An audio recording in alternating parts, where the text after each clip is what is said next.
Hello friends, it's your main man, Mr. Jenkins. I am here for Ask an Adult podcast number 4. Bam, bam, bam. Here's what's going on for Ask an Adult podcast number 4. Ask an Adult podcast number 4. The question today is, how do I get started and what do I do for college applications? How do I get started and what do I do for college applications? And so I'm going to spend a few minutes talking about that while I sit in traffic in this wonderful weather, also known as rain. Here we go. Oh, and the premise of the Ask It All podcast, for the 5 of you who don't know, who are watching this for the very first time, is if you ask me questions, either in the comments below or at askanadultpod@gmail.com, I will respond in this form. This is the 4th one. I'm coming to close to the end of some of the comment section. This is a question from Rosillo. Rosillo says to me, Mr. Jenkins, how do I apply and when do I apply for college? How do I start my applications? So, I know it's your senior year, Rosillo. And for all my juniors and seniors out there, this is pressing for you. If you've already done it, you can just listen to my voice. This is essentially for students who are applying for college or will be applying soon. So, the first thing that you need to know is that all of the application process, first of all, 1, is online, and second of all, should be done at the College and Career Center or with somebody who knows what the heck they're doing. So I would recommend that you go to the College and Career Center and work with student tutors who are seniors, or work with people who've been admitted into college. You have friends who've been accepted into college. Go talk to them, sit down with them, say, hey, I will buy you Starbucks or I will buy you food if you sit with me for half an hour, 45 minutes, and go over this process with me and talk to me about what made you successful. So that's the first thing. Second, there are deadlines, and on the college's website, they'll tell you exactly when you should start preparing, when you should take the SAT. The colleges will have really clear guidelines for you about the deadlines. So I think UC deadlines are coming up. The state school deadlines are a little bit further, and private school deadlines are closer to the spring. But don't take my word for it. Go on the college website. Okay, there are 4 things that colleges look at for podcast number 4. There are 4 things that colleges look at when they are looking at a candidate for acceptance. The first thing they look at is GPA. The second thing they look at is SAT score. The third thing they look at is essay. And the fourth thing they look at is background, ethnicity, income, where you went to high school.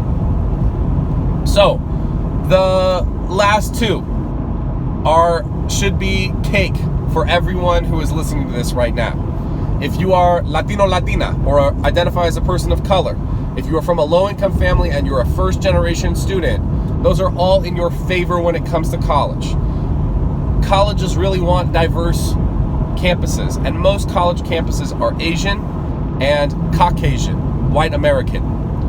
I don't know why I just pointed at myself, other than the fact that I'm white. It's like mildly racist. So, colleges really want Pacific Islander who don't identify as Asian, African Americans, Native Americans, and Latinos, Latinas, Hispanic. So, if you identify as Latino or Latina and son bilingües, or you come from a low-income family, somebody's on disability, people aren't working, or you've been homeless in the past, you're a first-generation student, so your parents emigrated to the United States, or you are a DACA or a Dreamer. These are all pluses. These are all pluses for college. College loves these things. Why? Because colleges need diversity. They have quotas for diversity. So it helps you as a Latino, Latina student, and it helps you even more if you're from a low-income family. It helps you even more if you're first generation. All of these things are pluses. 2, your college essay you should have in the bag. Your college essay is something that you guys need to have already been working on. If you haven't already been working on it, go talk to the College and Career Center as soon as possible, because your college essay can really determine whether or not you go to a regular school or you go to a place like UC Berkeley. I had a student who didn't have a better GPA than other students, but had a perfect college essay and got her into Berkeley. A couple. Okay, GPA is something that you may not have influence over right now unless you're a freshman or a sophomore and you want to white knuckle it, you want to buckle down. So your GPA is really gonna, your GPA and your SAT score are really gonna select your trajectory, and then the other stuff like ethnicity and essay are kind of the finishing factors. So GPA is very important. SAT score, also pretty important. Depends on the school. Some schools don't even take SAT, meaning that it's not a factor for them in their application process. But many schools do. So I would study for the SAT exam. So you need to have those 4 things done before you apply for school. 3 things. The 4th one you already have covered because of what you are, not because of who you are. Okay. Finally, the application process itself. The earlier that you can apply to a school in early admission, the higher chance that you have of getting accepted. I'm going to say that one more time. The earlier that you apply for admission, the higher chance you have of getting accepted. Why is that? Because if you meet the minimum criteria, they want to let in a whole bunch of people. And if you wait till the end, it gets more and more competitive for smaller number of spots. So applying early decision, applying early admission for schools that you really want to go to is crucial because you have a higher likelihood of being accepted. So do not wait until the very end. Don't do it. Don't wait until the very end. Being early, being at the beginning, or even being in the middle is great. By the end, it's the people who are waiting for the scraps, and it's more competition. So get it in early, get it done early, and have no reason for the school that you're applying to not to accept you.